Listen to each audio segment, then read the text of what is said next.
Flying Scotsman. One of those locos that pretty much everyone has in their collection. But if you don't, this Hornby super detailed version might be the right one for you. Let's take a look.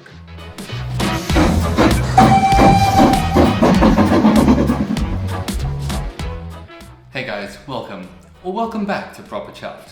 My name's Hilton and I have absolutely no idea what I'm doing. But that's half the fun of this, isn't it? If you are new here, welcome. I hope you enjoy this content, and if you do, please consider subscribing. If you're a returning viewer, welcome back guys. It's good to see you again. So I've recently passed the 400 subscriber mark, and that is absolutely awesome. Thank you very much. I've been on YouTube for about 2 months now, and to reach 400 subs is really amazing. I'm blown away by that. So thank you for your support and your comments. I do my best to reply as quickly as I can to every single comment. So thank you guys. So the subject of today's video, Flying Scotsman, as you well know. She's a legend, and I guess there's no denying that. I've always wanted a Flying Scotsman model since I was a kid, but I've never had one. And now that I got back into the hobby, I decided it was time for me to get one. Finally, yay. And there are a lot of options out there for Scotsmen, right? Right now Hornby are producing their, I think, centenary collection of Scotsmen, which look absolutely exquisite, I must say. And I was very tempted. They're unfortunately sold out on the Hornby website, but the eBay ones are available, but the prices were exorbitant at this point, I think just because they're a special edition. I even at one point considered getting the sort of Trix Marklin version, which also absolutely stunning, fully die cast. But again, that price was through the roof. That would be half my car payments. So I figured, no, let me look a little bit sort of closer to home, see what I could find. And I came up with two options in the past couple of months. The first was a railroad version of her in apple green. In fact, I believe she probably came from that Hornby starter set. And I wasn't enamored with it, so I decided to sort of wait a little bit, just because I didn't see as much as I wanted to on that locomotive. And I'm glad I did, because I managed to find this. This is the Hornby super detailed version of Flying Scotsman. Now, I believe these were produced between sort of the late 90s, early 2000s, and were, I think, as far as I understand, many consider that sort of to be Hornby's golden hour in terms of pricing and quality, meeting in the middle to give you a really great little model. This particular model is R2054, and she's in the Brunswick green without smoke deflectors, and she has the double chimney. Now, I'm awfully fond of Scotsman with her sort of German style smoke deflectors. There's just so much character there. So I thought about, let me get some smoke deflectors. But again, import fees, £50 for a £5 piece of die cast metal, not worth it. So this is the Scotsman I have, and I am very happy with it. And it's special, I think Scotsman is a legend that has kind of surpassed her own legend, if you will. She's one of those sort of North Stars of railway preservation. I think she is the reason why I still love steam locomotives as much as I do. I've always kept an eye on what she's up to and where she is and what's happening with her. And she's, I think, she's the personification of preservation. And I say personification because, she really is, to me, in my mind, as I'm sure as many of you, a living, breathing thing, and something that we all look to keep alive. And, there's a reason why she draws hundreds and thousands of people to the side of the line every year to see her, because she's an icon. She really is an icon, and she's incredibly special. As such, I figured I would show you my Scotsman in a sort of suiting fashion, something special, something a little bit different. So enjoy.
I hope you guys enjoyed that showcase. I thought I'd do something a little bit different this time around. I've managed to recently sort of pick up a light box, and I'm having a lot of fun sort of playing around with it, and I sort of intend to use it going forward as a way of showcasing these somewhat older locomotives, but in a new light, I suppose.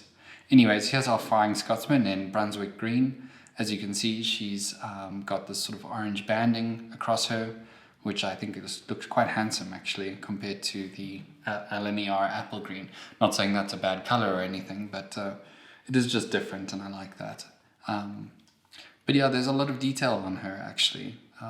A surprising amount of hand-fitted rails all over her, on the tender, on the sides of the cab here, and along the boiler. And there's also an additional pipe here that's been added and separately fitted, as well as a smoke box door handle that's included on the front here, which I think is quite nice. These buffers are not sprung, but like I mentioned in my last video, not much of an issue for me. And then the drain pipes, no, they're not drain pipes, they're vacuum pipes. Sorry, my mistake. Learning all the time.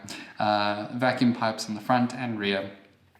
She didn't come with a detail pack. She is a second-hand locomotive. So I'm assuming the previous owner obviously either fit all of the stuff needed or lost them. So I'm not sure what I'm missing. The coal on the back here is a little bit more plastic, I suppose. Better than a lot of the coal I've seen on some of the Hornbys I have. But still, in comparison to, I suppose, some of the newer stuff, probably a little bit wanting in that regard. She is a Ringfield motor, so she is tender driven. What I actually like about tender-driven Ringfields, I was debating this with somebody in the comments the other day, is that it actually gives a more realistic look to the locomotive when in motion, because the tender sort of pushes up against the cab and sort of reduces that space between the footplate and the tender, which I think is quite nice actually. But I understand that more realistically, the motor does need to be inside the boiler or body, rather. At the back, let me just uncouple the tender here carefully. At the back, we can see a fair amount of detail too. Hopefully that's focusing. This is a new camera, so sort of figuring it all out as I go. At the back, there's a bit of detail here. There's a couple separately fitted handrails on it, which is also quite nice. As for the cab itself, not detailed really at all, unfortunately. You can see that it's a plastic mold injection there. Nothing to write home about per se. Could definitely use with a bit more detailing. But I think for what it is, you know, this Scotsman essentially cost me the equivalent of around £30 or so. So for what she is, I'm really impressed with her. And, you know, I'm not reviewing brand new locomotives like a lot of YouTubers. I unfortunately don't have the means or, yeah, I mean, the imports alone really kind of, the odds are stacked against me in so many ways, although I'd like to probably pick up one or two few new ones just because they're so pretty. One of them actually is on this mat, and that is the W1 Hush Hush. I'd really like to pick up one of those at some point. But back to what I was saying, I apologize. You know, I'm kind of trying to shed a new light on something that's a little bit older. And hopefully if you're, you know, in the market or looking for something along this line, you know, perhaps this will be valuable to you, and I hope it is. Anyways, I'm going to put her on the track now, and we'll see how she runs.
So guys, there you have it. That is my Flying Scotsman. A little bit of a different video this time around. While I am sort of in the process of contemplating / building my model railway, these videos are kind of serving as nice little fillers to keep content up, as well as sort of display what I'm finding. I know it's a bit of a weird one, me showing all the models, whereas like I look at most other YouTubers and they've got brand new Hornbys or whatever. I can't really afford to do that. So, you know, I appreciate the fact that you enjoy this content, even though it's based on stuff that's like a little bit older. It means a lot to me that you kind of chip in and share your thoughts on stuff. I'm sure you probably have a Flying Scotsman if you're watching this, or are looking at getting one. If so, I'd love to know which one you're thinking of or which one you have. There are so many different versions of her, which is just so cool. Anyways, I hope you enjoyed it. If you did, please drop me a like. It would be much appreciated. And until the next time I see you guys, well, the next video anyways, I hope you keep well, stay on track, keep your engines fired. All the best.